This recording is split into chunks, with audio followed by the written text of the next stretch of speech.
Hello everyone, welcome to Learn with Shefali. So today's topic is what is difference between thrust and pressure.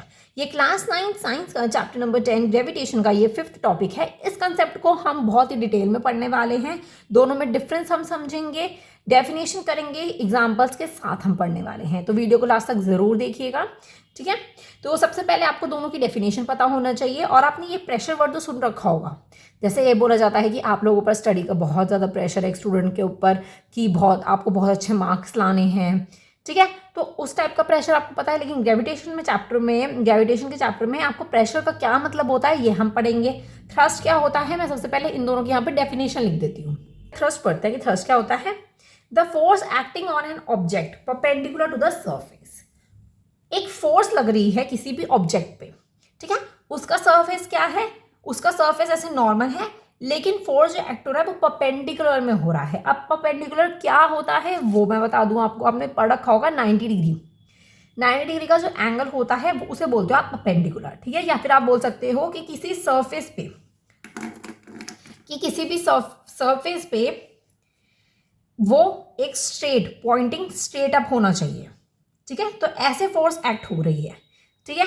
तो आपको perpendicular का sign पता है already, क्या sign होता है, वो बिल्कुल यही वाला साइन होता है, राइट। कि ये सरफेस मान लो और ये पॉइंटिंग 90 डिग्री हो जाता है, ठीक है। ये परपेंडिकुलर का साइन भी होता है, ठीक है। इतना क्लियर है। तो ये होता है आपका कि फोर्स लग रहा हो सरफेस पे परपेंडिकुलर में। इसके एग्जाम्पल्स हम पढ़ेंगे। तो हम सबसे पहले थ्रस्ट का एग्जाम्पल ही पढ़ लेते हैं, ठीक है, फिर हम प्रेशर पे चलेंगे। तो एग्जाम्पल, अब साइड में आपको एक पिक्चर शो हो रही होगी। उसमें क्या हो रहा है कि हम एक डिस्प्ले बोर्ड पे, आपके स्कूल में डिस्प्ले बोर्ड होता होगा, उसमें आप कुछ अटैच कर रहे हो, कुछ पेपर वगैरह लगा रहे हो, कुछ नोटिफिकेशन वगैरह कुछ भी लगा रहे हो आप, ठीक है। तो किससे लगा रहे हो आप, ड्राइंग पेन से लगा रहे हो, ठीक है, ठीक है। उस पर आप फोर्स अप्लाई कर रहे हो जिससे वो अंदर चला जाए, ठीक है। तो वो कौन सा सर्फेस है कि वो डिस्प्ले बोर्ड है, वो आप उस पर स्ट्रेट मार रहे हो, बिल्कुल स्ट्रेट मार रहे हो, तो क्या होगा, परपेंडिकुलर उसमें हो गया, राइट। जैसे आपको पिक्चर शो हो रही है बिल्कुल उसी पोजीशन में हमें क्या करना है, उसको ही हम कहते हैं थ्रस्ट। कि सरफेस पे परपेंडिकुलर पोजीशन में आप फोर्स लगा रहे हो तो वो होता है आपका थ्रस्ट, ठीक है। इतना क्लियर हो गया है। चलिए अब हम पढ़ लेते हैं प्रेशर क्या होता है। देखो, pressure is a force acting per unit area on an object. अब इसका क्या मतलब है, देखो, pressure is the force acting per unit area. Force जो लगेगा वो किसी पर यूनिट एरिया पे लगेगा ऑन एन ऑब्जेक्ट, किसी भी ऑब्जेक्ट का। इसका मतलब ये हो जाता है कि एक्ट करता है फोर्स पर यूनिट एरिया पे ऑन एन ऑब्जेक्ट के ऊपर। तो इसका जो फॉर्मूला बन जाता है, पहले हम फॉर्मूला देखते हैं। फॉर्मूला बन जाता है P, that is pressure is equals to thrust upon area. ये वाला जो फोर्स है इसको आप क्या बोल सकते हो, इसको आप थ्रस्ट भी बोल सकते हो, ठीक है। जो फोर्स लग रहा है वो किस पर लग रहा है, यूनिट एरिया पे किसी भी ऑब्जेक्ट के, ठीक है। अब इसका ये मतलब हो गया कि जो प्रेशर है वो एरिया पे डिपेंड करता है, ऑफ द सरफेस का एरिया पे डिपेंड करता है जिसपे वो चीज एक्ट हो रही है। मतलब अगर जैसे एग्जांपल से समझते हैं, हैवी ट्रक और बसेस वगैरह जो रोड्स पे चलती हैं उनके जो टायर्स होते हैं वो क्या होते हैं, बहुत ही ज़्यादा हैवी होते हैं, राइट। तो रोड पर हैवी टायर्स की वजह से प्रेशर क्या लगता है, कम लगता है। मतलब कि एरिया, जैसे टायर का एरिया क्या है, बहुत लार्ज है, तो इफेक्ट क्या होगा रोड्स पे, उस पर रोड्स पे इफेक्ट क्या होगा, कम होगा, मतलब लो प्रेशर होगा, ठीक है। इफेक्ट क्या होगा, कम होगा। जैसे टायर्स का एरिया बहुत ही ज़्यादा वाइड है, मतलब उसका एरिया क्या है, बड़ा है, तो इफेक्ट कम होगा।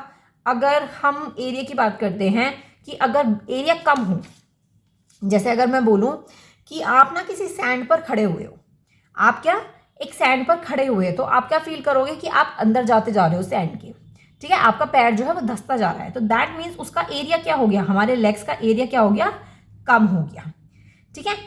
तो इफेक्ट क्या हो गया, ज्यादा हो गया। अब इसका उल्टा हो गया कि इफेक्ट क्या हो गया, ज्यादा हो गया, ठीक है, रिवर्स हो गया। इतना क्लियर है। और अगर आप सैंड पर लेटे हुए हो तो एरिया क्या हो जाता है, ज्यादा हो जाता है। ज्यादा हो जाता है तो इफेक्ट कैसा होगा, कम होगा। सैंड पर क्या होगा, प्रेशर कम लगेगा और आपको सैंड के अंदर अपने पैर, अपनी बॉडी जाती हुई नहीं लगेगी, ठीक है। तो प्रेशर क्या हो गया, कम हो गया। चलो एक और एग्जांपल देखते हैं, कैमल का देखते हैं। कैमल जो है वो सैंड पर चलता है, ठीक है। वो इजीली वॉक क्यों कर पाता है सैंड पर, क्यों उसके पैर नहीं धंसते हैं? हमारे तो पैर धंस जाते हैं ना, तो उसके क्यों नहीं धंसते? क्योंकि उसका जो सोल होता है, मतलब उसका जो तलवे होते हैं पैरों के, वो बहुत ही ज़्यादा क्या होते हैं, ब्रॉड होते हैं। तो ब्रॉड होते हैं मतलब उसका एरिया बड़ा हो गया, तो इफेक्ट क्या हो गया, सैंड पर कम प्रेशर लग रहा है, जिसकी वजह से वो क्या कर पाते हैं, ईजिली वॉक कर पाते हैं। ठीक है, इतना क्लियर है? यही चीज़ प्रेशर है कि अगर उसका एरिया ज़्यादा होगा तो इफेक्ट कम होगा, एरिया कम होगा तो इफेक्ट ज़्यादा होगा। यही इसकी डेफिनेशन का भी मतलब है। फोर्स किसी भी पर यूनिट एरिया पर किसी भी ऑब्जेक्ट पर एक्ट करता है। ठीक है, इतना क्लियर है? अब इन दोनों की हम एसआई यूनिट की बात कर लेते हैं। सेकेंड पॉइंट की एसआई यूनिट क्या होता है।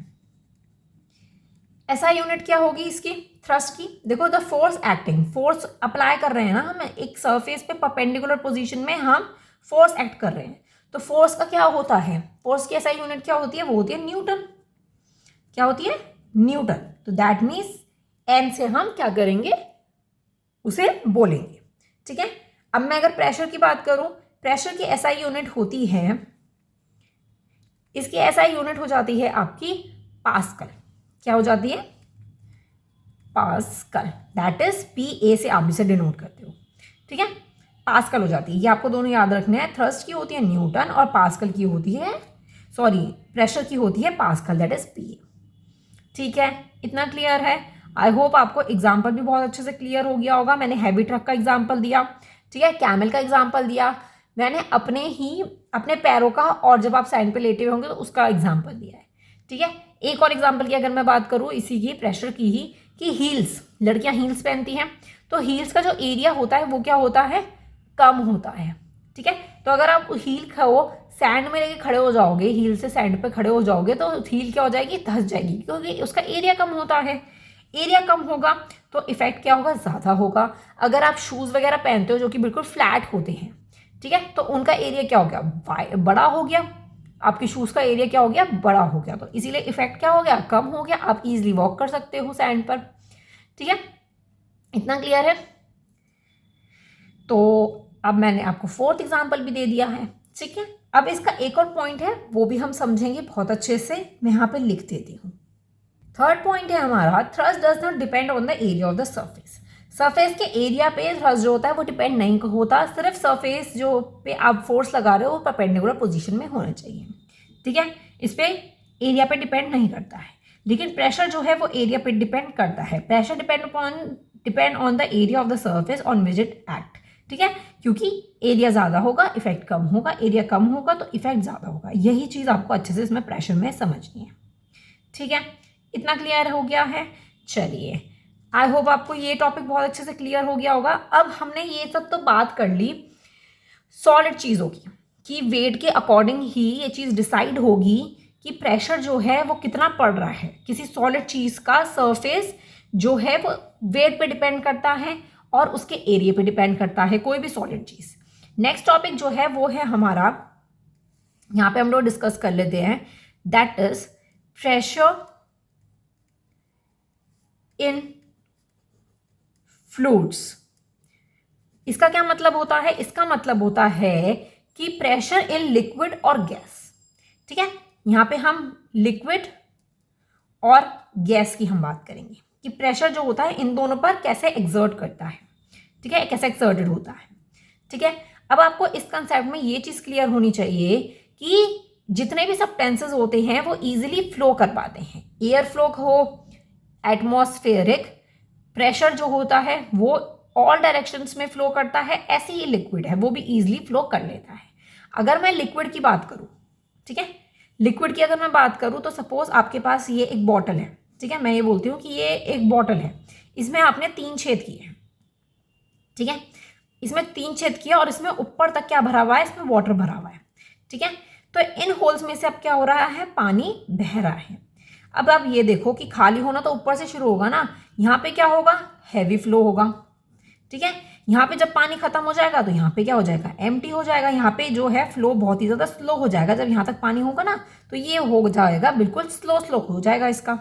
ठीक है, यहाँ पे भी फ्लो ओके होगा, लेकिन यहाँ पे जो है बहुत ज़्यादा हैवी होगा, तो वो क्या होगा, ईजिली फ्लो कर सकता है। ठीक है, पानी। ठीक है। और अगर मैं एयर की बात करूँ तो एयर जो है वो हर डायरेक्शन में फ्लो करती है, ठीक है। हर डायरेक्शन में प्रेशर जो है वो एग्जर्ट होता है एयर का, ठीक है। जो सरफेस होता है अर्थ का जो सरफेस है वो एक फोर्स को एक्सपीरियंस करता है। वो कौन सी फोर्स है? वो एटमॉस्फेयर में, अर्थ के जो एटमॉस्फेयर में जो फोर्स का एक्सपीरियंस करती है अर्थ, ठीक है। तो उसी एटमॉस्फेयर को हम बोलते हैं एटमॉस्फेरिक प्रेशर। क्या बोलते हैं हम? एटमॉस्फेरिक प्रेशर, ठीक है। Atmospheric pressure. और इस एटमॉस्फेरिक प्रेशर को हम मेजर किससे कर सकते हैं? बैरोमीटर से, ठीक है। ये है नहीं चैप्टर के अंदर, बट मैं बता दूं हम किससे इसको मेजर कर सकते हैं। तो ये इससे हम मेजर कर सकते हैं, ठीक है। इतना ही आपको जानना है बस कि दोनों चीज़ें बहुत ही ज़्यादा इजीली फ्लो कर सकती हैं इन ऑल द डायरेक्शंस में, लिक्विड हो या गैस हो, ठीक है।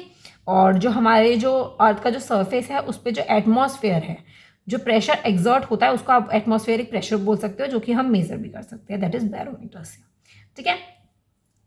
थ्रस्ट और प्रेशर, सिर्फ यही कंसेप्ट था इसके अंदर, ठीक है। आई होप आपको ये बहुत अच्छे से क्लियर हो गए होंगे। थ्रस्ट क्या होता है, प्रेशर क्या होता है, प्रेशर इन फ्लूइड्स क्या होता है, जो कि लिक्विड और गैसेस की बात होती है, ठीक है। इतना क्लियर हो गया है। आई होप आपको ये कंसेप्ट बहुत अच्छे से क्लियर हो गया होगा। कोई भी प्रॉब्लम होती है तो आप मुझे कमेंट सेक्शन में बता सकते हो। ये चैप्टर का लास्ट वीडियो और है जिसमें जो लास्ट के 3 टॉपिक्स आपके बच रहे हैं वो मैं उसमें कंप्लीट कर दूंगी, ठीक है। हम वो थोड़ी बड़ी वीडियो हो सकती है, तीनों कंसेप्ट में बहुत अच्छे से क्लियर कर दूंगी, ठीक है। तो वीडियो पसंद आई हो तो लाइक ज़रूर कीजिएगा एंड कीप सपोर्टिंग मी, थोड़ा सा सपोर्ट कर दीजिए, ठीक है। तो आई होप आपको मेरा कंटेंट भी पसंद आ रहा होगा। मैं बहुत ट्राई कर रही हूँ and keep supporting me. Thank you so much for watching. Bye bye.